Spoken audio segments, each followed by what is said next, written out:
Nonprofits have been operating rent-free in a troubled part of Tampa, but that agreement is about to change. Yeah, and as ABC Action News reporter Adam Weiner explains, it could have a negative impact on many kids who use these programs in Sulphur Springs as a refuge from violence. Adam? That's right. This is one of those safe spaces. A nonprofit community group uses this building, but this building is about to be torn down, bulldozed, and the group that works in here about to move to this brand new facility. It is so nice, though, that some of the nonprofits here are worried they're not going to be able to afford the rent.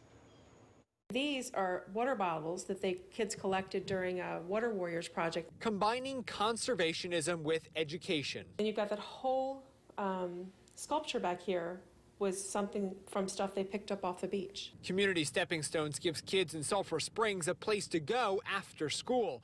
And until now, the nonprofit only paid for utilities at Manwagnon Park.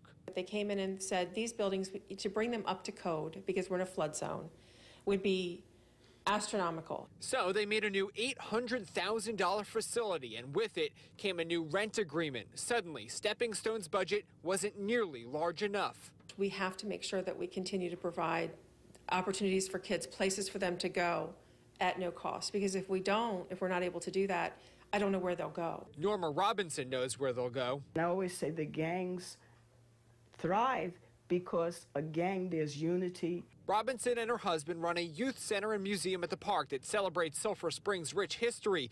She believes celebrating that history is essential to driving down crime.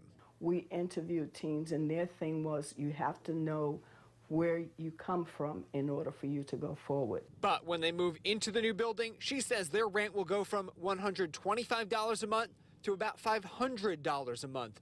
And she fears that price hike will hamper their mission. To empower them, to be responsible citizens, to empower them to be proud of where they are. Now, both nonprofits are going to be desperately looking for new sources of revenue or risk leaving behind an already vulnerable community. Now, the Parks and Rec Department tells me they've already lowered the rent for this new building that you're looking at right now, set to open soon. But the Parks and Rec Department says if those groups still can't afford it, they will find other groups to take their place. For now, live here in Tampa, Adam Weiner, ABC Action News.